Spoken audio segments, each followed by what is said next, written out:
Just because you assign your students independent work, it does not have to be an isolating experience.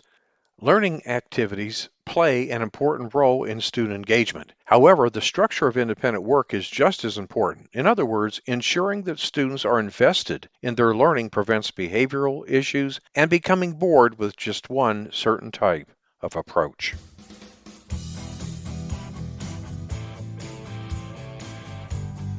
Welcome to episode 126 of the Teacher Rockstar Podcast, a place where tips and strategies critical to the new teacher are discussed. I'm your host, Steve Hiles. In today's episode, we will be talking about engaging elementary students in independent work. But before we do, here's a quick word from our sponsor. Would you like to supercharge your classroom management skills? Well, if you're a teacher with 0 to 5 years of teaching experience, a student teacher, or maybe you're a teacher returning back to the classroom after an extended absence, the Teacher Rockstar Academy course is for you. Gain the confidence, the skills you'll need to crush it on day one and beyond. Take advantage of one-to-one personal coaching, 1 year of email support, an invite to our Facebook community group, and super cool bonuses. Enroll now at tra.teacherclassroomresources.com. So invest in yourself. Enroll today. Okay, let's dive right in. What is very useful is integrating a combination of rotation stations with must-dos, may-do activities, along with choice boards to liven up independent work. Changing up the format a bit when you find that students are exhibiting off-task behavior, getting bored, or crave more choice.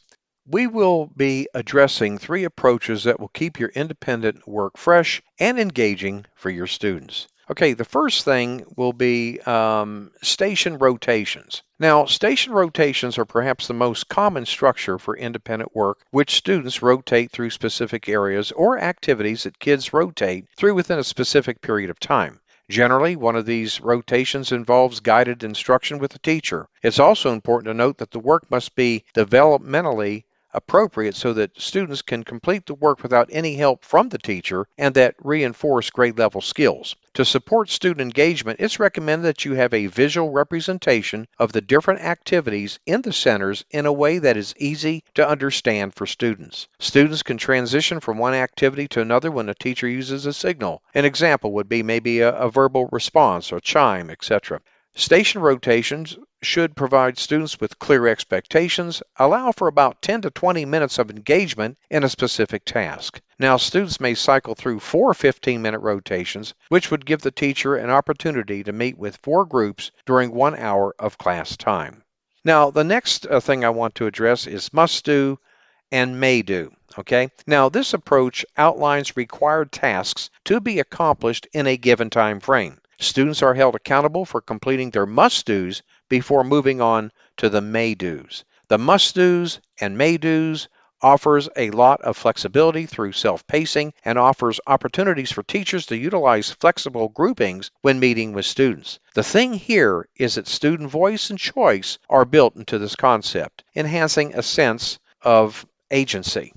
All right, now, the next thing I'd like to address would be choice boards or checklists. Now, when this approach is used, students are given a list of choices or a checklist indicating what they should accomplish in a specific period of time without specifying the order in which the tasks are to be completed. So students have autonomy to decide how to spend their time accomplishing the tasks. Students take ownership and responsibility as they make choices to complete the choice board or checklist by a given deadline. Similar to must-dos and may-dos, choice boards make flexible groups possible.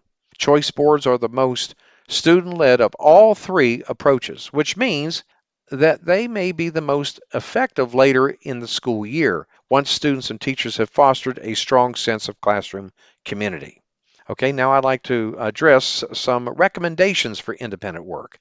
More than likely, as an elementary teacher, you are familiar with at least one of these independent work structures, but it is helpful to have reminders about the approaches available to you as you get a sense about what is and what isn't working for you and your kids. It may be that switching to one of these approaches re-engages your learners, perhaps a hybrid model in which you incorporate different approaches throughout the week or combine models. Regardless of the approach that you use with your students, it's important that you set clear goals for engagement and behavior. Practice this approach with your students and guide students in reflective feedback. Continue to try out new approaches so that you can identify which best works for your classroom. It's like anything else. Recognize that your approach may change.